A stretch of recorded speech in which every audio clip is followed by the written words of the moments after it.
Hello. So I heard you say a little earlier to do something because you love it, not because you should.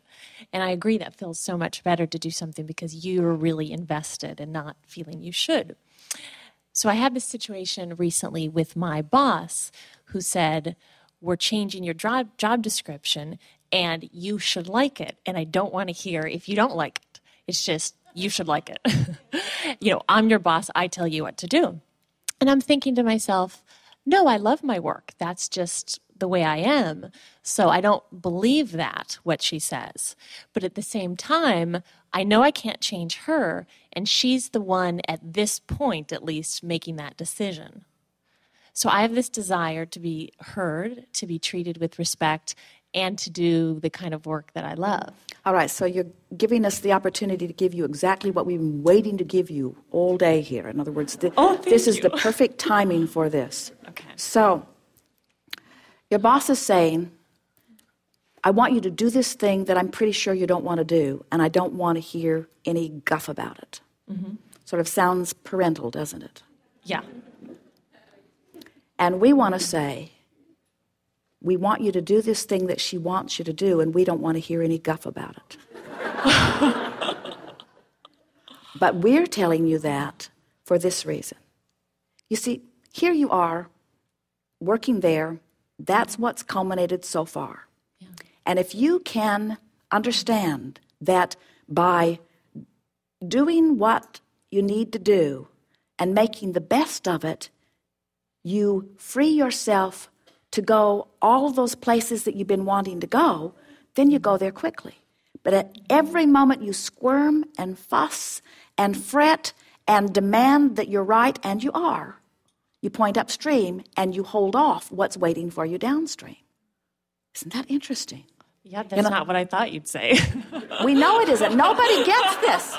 Nobody gets this because it feels like you have all of this stuff in your history that says, well, I don't want to be a doormat and I have to stand up for myself. And we say, if you will just contemplate, does it feel better to cooperate or to resist? Does it feel better to be a team player or to stand in a place of resistance? Does it feel better to look for ways it will work or to look for ways it won't work? Just ask yourself those simple questions. Does this attitude feel this way or this way? And if you keep caring infinitely, deeply about how you feel in this thought, how you feel in this thought, that there's a tendency to feel in competition with the world for resources. And it feels like it's you and me against the world. It's me against this boss that is demanding from me things that I don't want to give. And we say, it's not that way at all. It's the universe carving out cooperation for you to get right to where you want to be. And this moment, which is where all of your power always is, if you're using this moment, which is where all of your power is, and you are using your justification, which is accurate, you deserve it.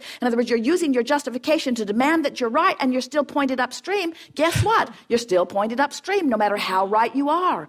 Do you know how many people struggle in their now about things that they're justified in struggling and deprive themselves of all of the wonderful things that are in their escrow downstream, and they're using this person as their reason to not let go and just go?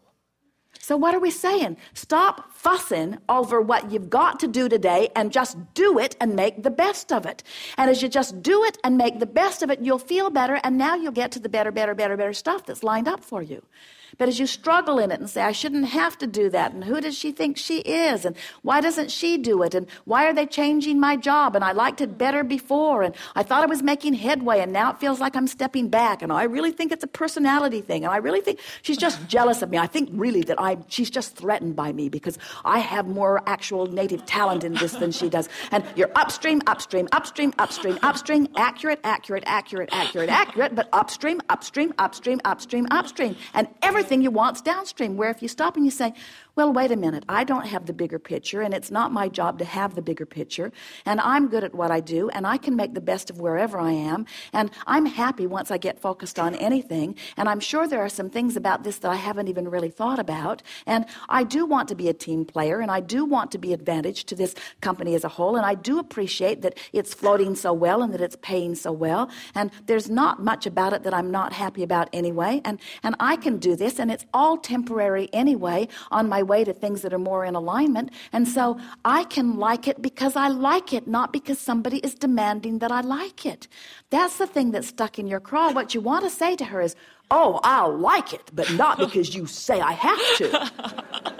That's what you want to say. Oh, I'm going to like it, but not because you're telling me that I must.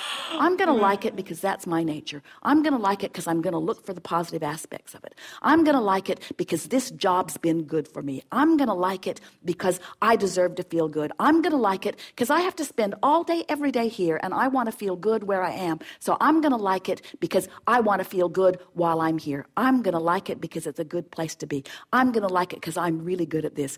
I'm going to like it, and then you don't need to say this part out loud, but I'm going to like it because liking it's going to get me over here where I'm really going to like it. That's much more empowering, and it's all true. Now Every that you bit of pointed it's out, true. because I do. I love the job. I love the work.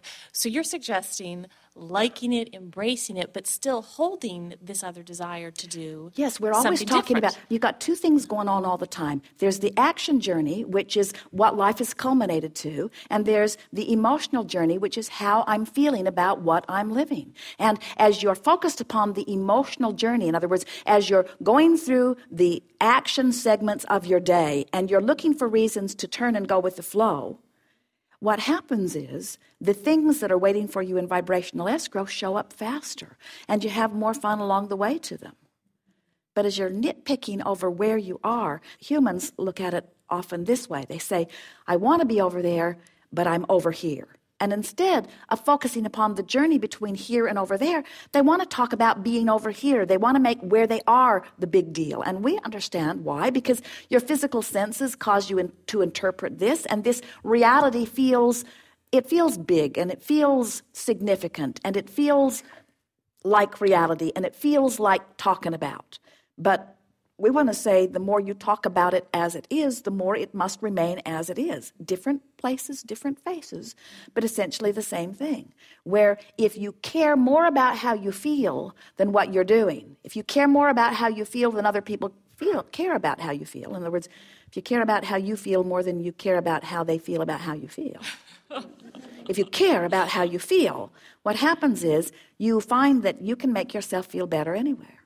So here you are in an environment where the day is moving quickly, and you have had your hand up and you want to sit in the chair, and it's looking like you're probably not going to get here because there are 47 hands up and only a few minutes left. And so you are thinking, well, in this moment, it's not the way I want it to be. And then you say, but wait a minute, when I think about it, everything that I came here wanting to know has been addressed. And I am closer to understanding it. And words don't teach anyway. It's life experience that teaches. And I did get what I came for. And so now, by talking yourself into that place, now you're in the place where, as life reveals itself to you, and it will emphatically in the next few days as a result of this vortex that we all open together, more answers are going to keep flooding in. And by the end of the week, you're going to say, I get it, I get it, I get it.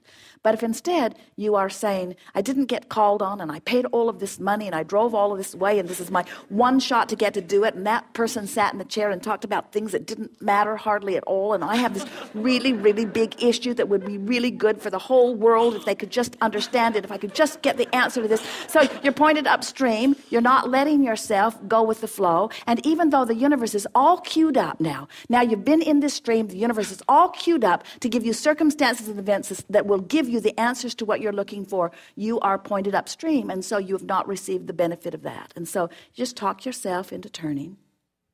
That's the emotional journey. The emotional journey is the turning in the stream. Thank you. That feels much better.